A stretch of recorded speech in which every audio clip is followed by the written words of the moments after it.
My name is Maria Fernanda Giralfold. I'm a psychologist and I am a scientific coordinator for this conference. I'm the deputy head, psychotherapy department, well-being area. I'm highly honored and pleased to introduce you to Carmelo Vázquez. He has a PhD in psychology, professor of psychopathology in the University Complutense de Madrid. He's a visiting professor with a fellowship in Northwestern University, University of California, San Diego State University, and Harvard University. He chaired the International Positive Psychology Association, a member of SH4COG panel, the human mind and its complexity, from the European Research Council, and he is currently the president of the psychology area of the Governmental Agency for Research in Spain. His presentation has to do with individual and collective intelligent optimism, a scientific view from positive psychology. He will share with us an evidence-based approach from positive psychology. We are happy to have you with us today. Many thanks for your presentation in advance. Thank you, Fernanda. Thank you for your invitation. I am really pleased to be here with you today, and I'd like to share with you. I think that I'm going to share this with thousands of people, but we are far apart. Can you hear me? Okay. So I will start.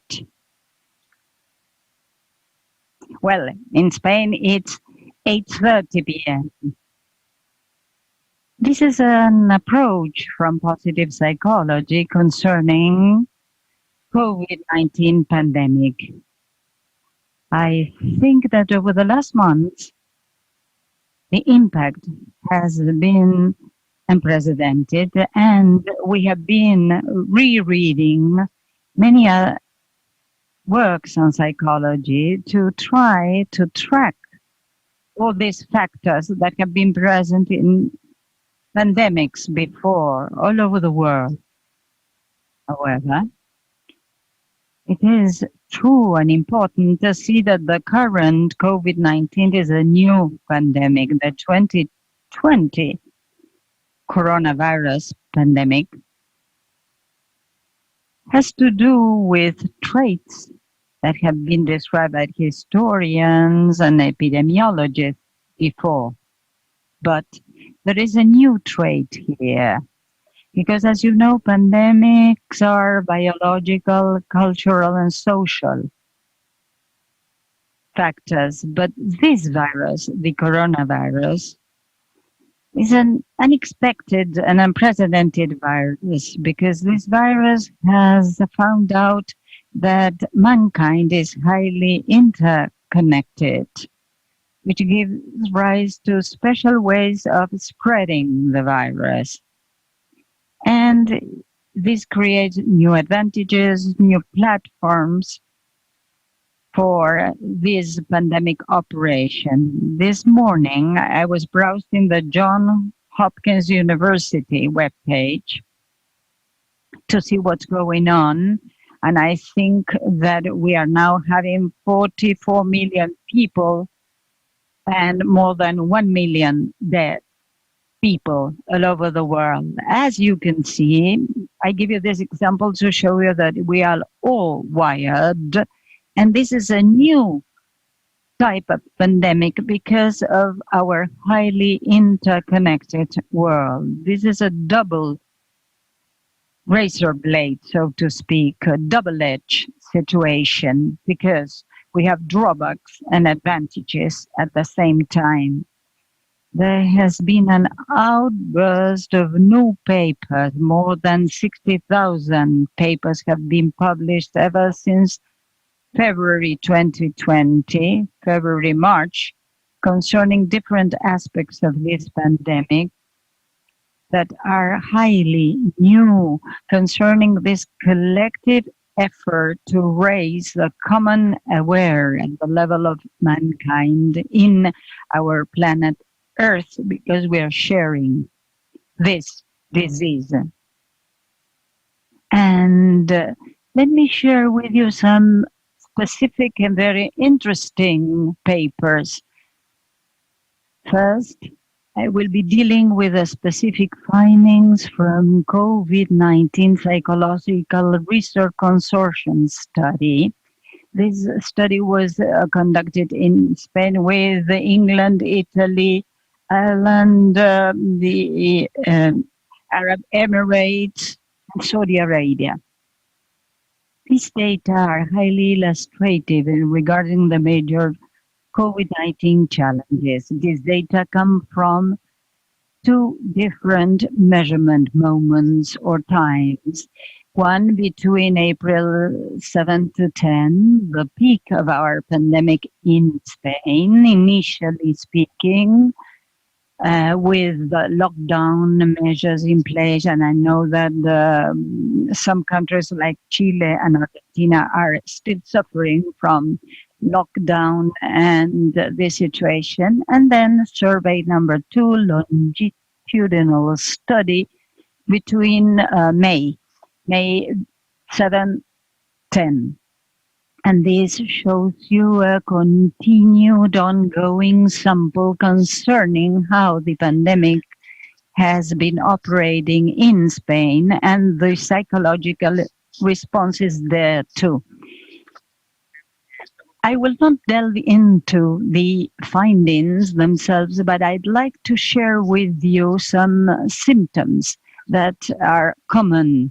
One of the most common symptoms that we can see in this pandemic regarding depression, post-traumatic stress, and anxiety disorders that have been measured according to different protocols so far in place, what we call psychiatric methods. Concerning depression, anxiety, and post-traumatic stress, women are much more affected than men. This is one major element. This virus is showing social inequalities, gender inequalities, according to this patient health questionnaire 9. So the virus has activated a much more negative response in women than in men. Because women have worked more than men, they are in a poorer economic and financial situation, always regarding and against men. And secondly, here you see some data on anxiety that we have detected in our study. This pattern is very similar to the depression and post-traumatic stress pattern.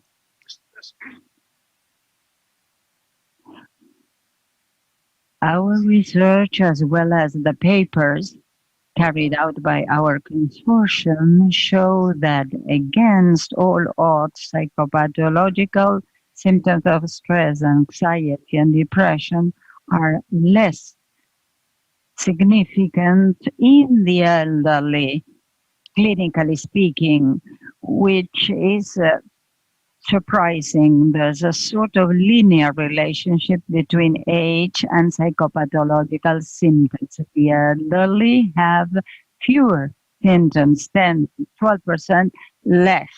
And I'm talking about people that are over 65 age. Between 18 and 24, they have higher symptoms.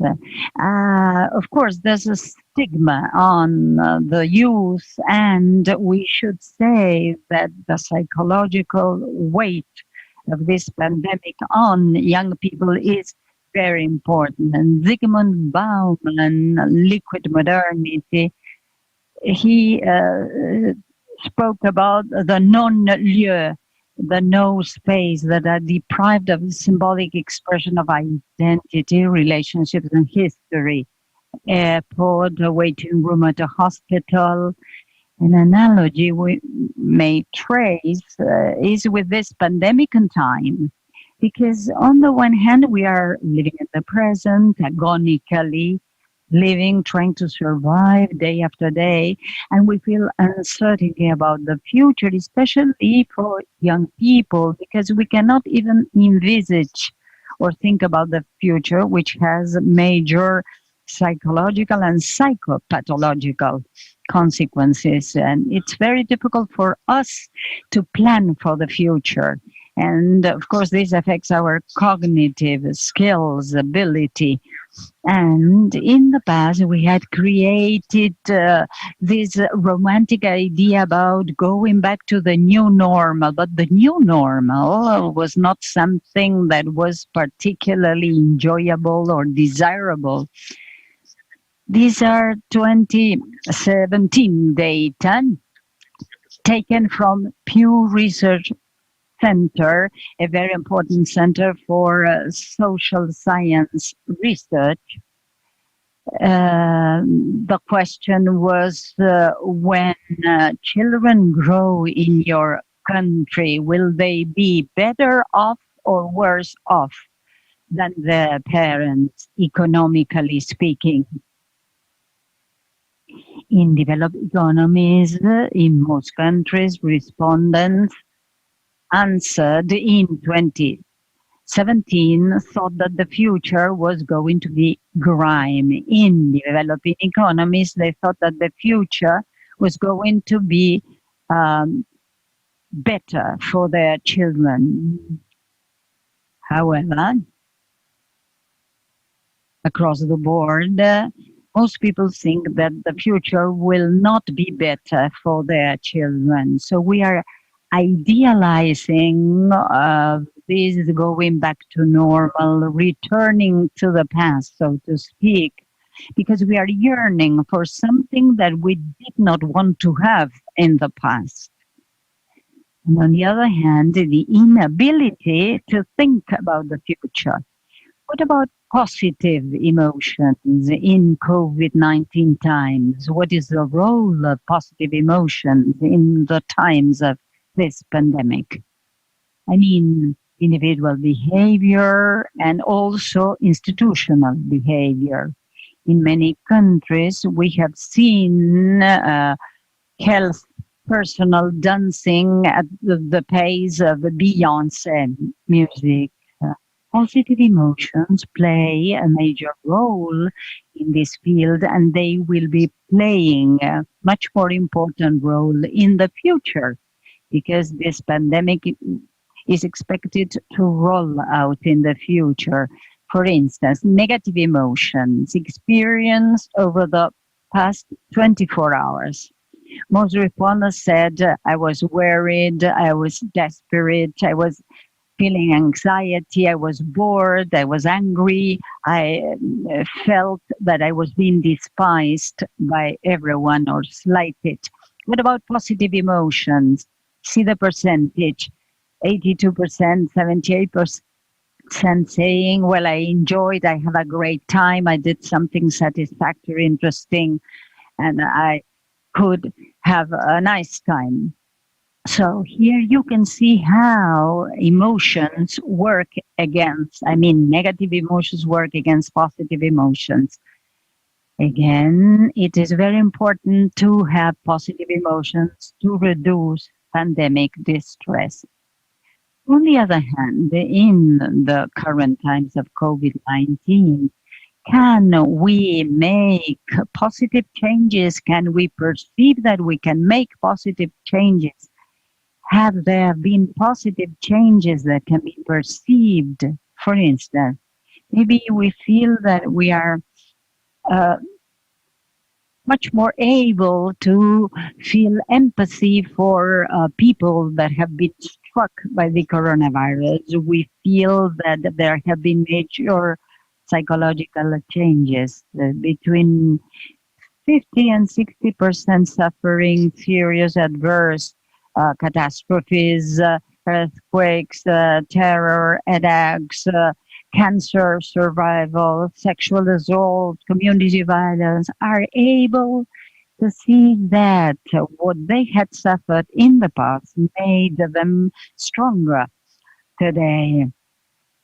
Now, all these things may not happen massively, but many people feel that they can perceive benefit from a negative experience. Data we have at hand on the COVID-19 impact tell us that stress responses are driven by the overall situation, but paranoid people favoring conspiracy theories feel that they may die, and they may, of course, feel enhanced and increased stress. Now, on the other hand, what is it, or what factors stimulate post-traumatic stress benefits? The first one has to do with the idea, feeling, or sense that even though there's a pandemic, we are living in a good world and it is worthwhile living.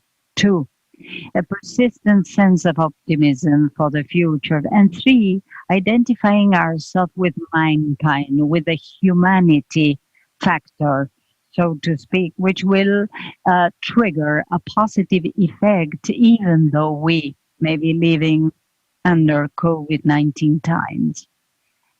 Identifying ourselves with mankind in the midst of the pandemic may be a double-edged tool or weapon, because when you identify yourself with mankind and you feel a sense of belonging, can trigger and predict positive effects after stress, post-traumatic stress. But it may also trigger negative effects. And you know that there's a conflict between, of course, avoidance, no flight or fight. And that has to do with determining the way we interact with other people. Uncertainty is of the essence, because perhaps we want to get closer to people, but we are afraid of contagion. So this is terrible. So we're protected if we are closer, but we may, of course, die because of contagion if we go or come closer. So as you can see, this is a dilemma. And in concluding, do I have a couple of minutes? 1 minute. Resilience. Resilience data shows that most people that have been suffering from coping with the current pandemic are resilient. They do not show enhanced symptoms between April and May 2020, but resilience must be understood not only individually but also collectively. Donald Trump sent a message a few days ago saying, I feel okay, do not be fearful of COVID-19, don't let COVID-19 master your life. The idea of being held by institutions, governmental or non-governmental, is very important indeed. I know that time is short. This is a very long day. And of course, I'm open to answer any questions. Thank you so much. Thank you so much, Carmelo. So clear and accurate. And in concluding, I would like to ask you a question. What kind of learning do you think that coronavirus will leave us to us mankind? The main lesson learned is that we have been wrong. Most of us have been wrong because we are bad predictors of the future. Daniel David had already said this before. But quoting a famous French writer, the 21st century will be a mutual help century, or it will be no century at all. The COVID-19, as well as other crises, environmental, political, will have to be solved collectively. Otherwise, they won't be solved. And it may be that there will be an improvement in these institutions, but I think that the great lesson learned of this pandemic is that we should act collectively rather than individually to find proper solutions to this health crisis. Yes, cooperation, solidarity are two of the main values to be taken into account in order to develop well-being. Individual speeches are very dangerous because we always try to deal with resilience and coping from the standpoint of individuals. But this is inappropriate because we have a sort of multilateral and multi-dimensional approach, which implies acting collectively. We must have robust and sound health systems, educational systems, governmental institutions. Otherwise, it will be absolutely impossible for us to exit from this dire and unprecedented COVID, in spite of what U.S. President may say. Thank you so much, Carmelo, on my behalf, and also on behalf of the people who have joined us. You have shared wonderful knowledge with us, and I hope we see you soon. Thank you so much. Thank you. Now we are going to start with the next round table. We ask you, those who remained in YouTube because there was a problem with the platform, would you kindly go to the platform now? There you can find translation. You can choose the language that you may wish to listen to the presentation to. The next round table is about neuroscience recommendations for good habits after the traumatic experience in the pandemic. We will give the floor to Pedro Wittgenstein. He is a member of the Translation and Cognitive Neuroscience Center, a researcher of CONICET in ECO and Valora University, and he will be the one to introduce the next speakers.